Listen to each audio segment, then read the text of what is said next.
find out why Stone Cold believes the wrestlers today can't lace his boots and pretty easily tense. Chris Farley, you got Ric Flair, the superstars that have sort of carried that show through the decades. Who is the superstar in today's climate? Who is the next Stone Cold? Who is the next guy that's going to be the household name? That's a tough question to answer right now. Do you see? Because he looked like he couldn't answer it. Sometimes people are able to answer it very quick. You already saw it in his face. Look at that. He didn't know how to respond to it. Or at least he didn't know how to give a quick answer. So you already know it's about to get tough in here. Let's see why he doesn't think who's going to be the next Stone Cold. If key thing, He's like, I don't know how to respond to this. Let me think. when I got hot, I pushed the envelope, and I was saying words you could still say on television. I wasn't dropping F-bombs. I knew what I could get away with. The deal was I wasn't afraid to push the envelope. I wasn't afraid to go out on a limb. So I did, and I knew I had to. And it was in me. It was nothing I had to, hey, this is a crazy idea. When you turn me up to 11, that's me. And like I said, man, growing up in South Texas, just talking that trash. That's the key thing to understand. Stone Cold is basically him, but dial up at 11. The same way they said Vince McMahon, Mr. McMahon, the boss persona, was McMahon at 11. Ironically enough, the way true things are happening in the world for him. But anyway, we're going to keep moving away from that. But basically, the key thing to understand, the reason why Stone Cold succeeded, he pushed the envelope in controversy. He knew the limits or how far he can go in television when it came to wording, what he can do, what he can get away with based on the climate of television at the time. Now, could he do the same stuff that he does back then nowadays? Absolutely not. You can't.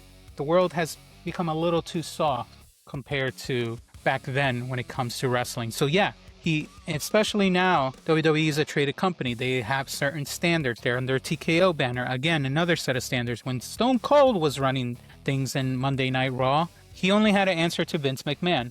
And Vince McMahon was desperate at the time because he was losing the Monday Night Wars. So he needed this. He saw how people were gravitating to Stone Cold, a persona, a blue-collar person. He was working for the demographics.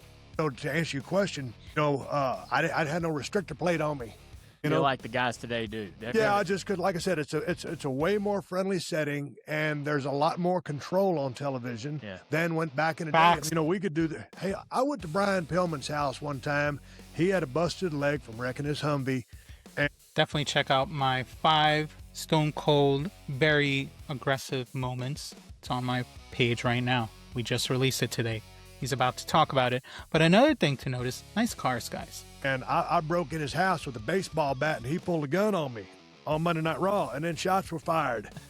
And I don't think the network... That wasn't rehearsed at all? Oh, hell no. I beat the hell out of 2 guys in his driveway, and when that gun went, reports that shots were fired, there was a call from the network, and there was some explaining to be done.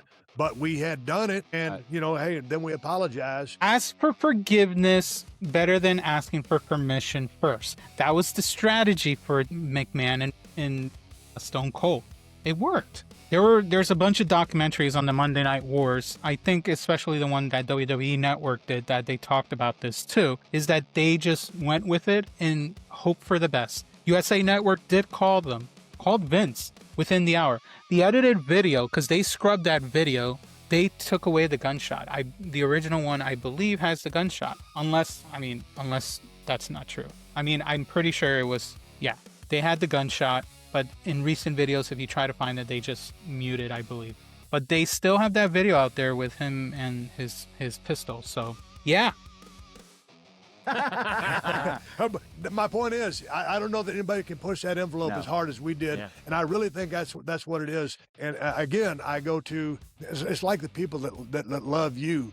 There's something about you, and you driving and now you're doing your broadcasting that just people loved you. You were real, and you affected their emotions, and they got behind you. And that's the same thing in our business. But you got to do something to resonate with those people and to get that kind of a relationship. He was a blue collar working for a world at the time that WWE was primarily, their audience was blue collar. There were some white collar in there, but most of it was blue collar. So yes, of course Stone Cold worked with them.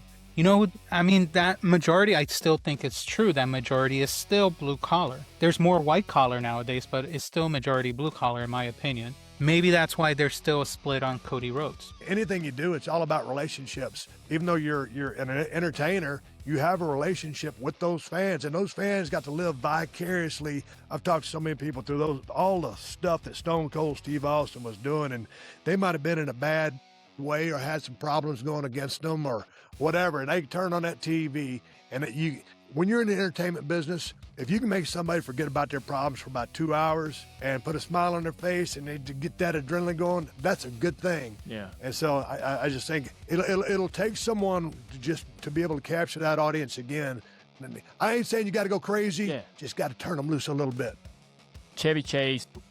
That's true. Like, some of the people nowadays, when it comes to the wrestling personas, some of them are too safe.